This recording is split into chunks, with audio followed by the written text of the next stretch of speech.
Hello dear students, direct object त हाणे असां सब्जेक्ट जे बारे में पढ़ियोसीं ऐं हाणे जेको आहे सो ऑब्जेक्ट त ऑब्जेक्ट बेसिकली जेको आहे सो direct object indirect object prepositional object cognate object object complement there are so many kinds object जा लाइ केतिरा ई क़िस्म आहिनि पर असां जेको आहे सो अॼु पढ़ंदासीं डायरेक्ट ऑब्जेक्ट त बेसिकली ऑब्जेक्ट आहे छा ऑब्जेक्ट है रिसीवर चाहे इतने लिखे ना receive the action of verb a direct object is a noun या प्रोनाउन आर नाउन फ्रेज तो एकड़ी शे क्लियर है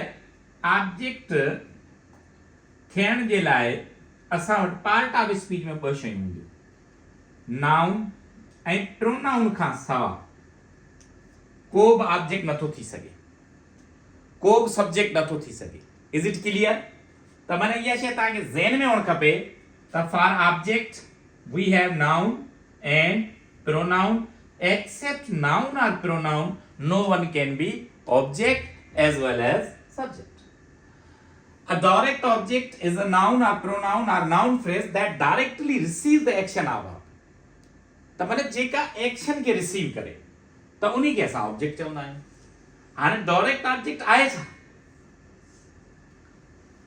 डायरेक्ट ऑब्जेक्ट ऐं जेको असां वटि हिकिड़ो हूंदियूं आहिनि लिविंग थिंग्स ऐं ॿियो जेको हूंदियूं आहिनि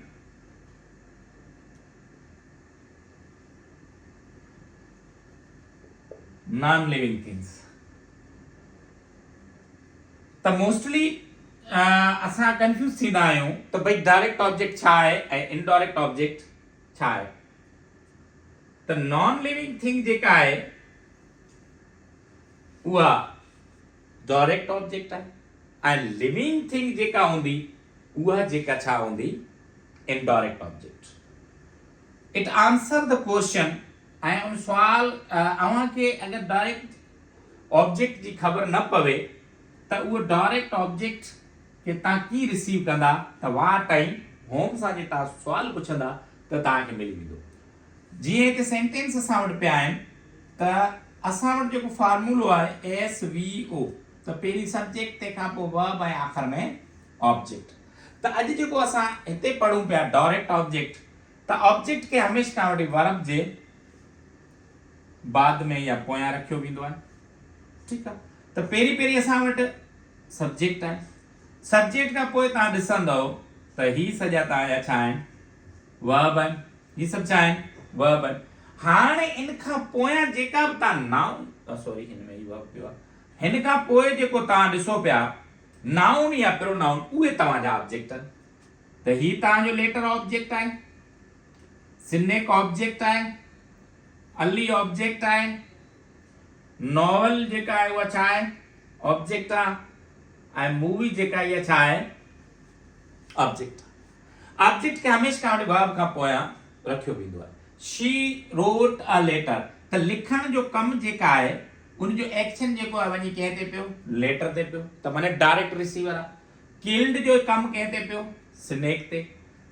मेट जो कमु कंहिं ते पियो अली ते इज रीडिंग जो कमु कंहिं ते पियो नावल ते वॉच जो कमु कंहिं ते थियो मूवी ते त माने चवण जो मक़सदु इहो आहे I mean to say that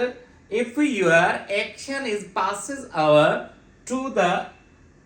another noun so that we call object तो छाकाणि तो रिसीवर थिए थो पास ओवर थिए थो एक्शन त हाणे इन में ही तव्हांजा जेके छा आहिनि ऑब्जेक्ट हाणे डायरेक्ट ऑब्जेक्ट कहिड़ा आहिनि जेके नॉन लिविंग आहिनि उहे त थींदा इनडायरेक्ट सॉरी नॉन लिविंग आहिनि उहे डायरेक्ट थींदा ऐं लिविंग जेके आहिनि उहे इनडायरेक्ट थींदा त हाणे असां वटि जेको आहे लेटर नॉन लिविंग आहे त पोइ हीअ असांजो छा थी वेंदो डायरेक्ट ऑब्जेक्ट ये छा थी वेंदो डायरेक्ट ऑब्जेक्ट नावल जेको छा आहे नॉन लिविंग आहे त इहो छा थी वेंदो डायरेक्ट ऑब्जेक्ट मूवी छा थी वेंदी डायरेक्ट ऑब्जेक्ट अली छा थी वेंदो त जेको आहे सो असांजो डायरेक्ट ऑब्जेक्ट ऐं स्नेक जेको आहे इहो छा थी वेंदो लिविंग आहे त इहो indirect is it clear so it's all about the direct object is receiver of action सिद्धो जेको आहे सो एक्शन खे छा करे रिसीव करे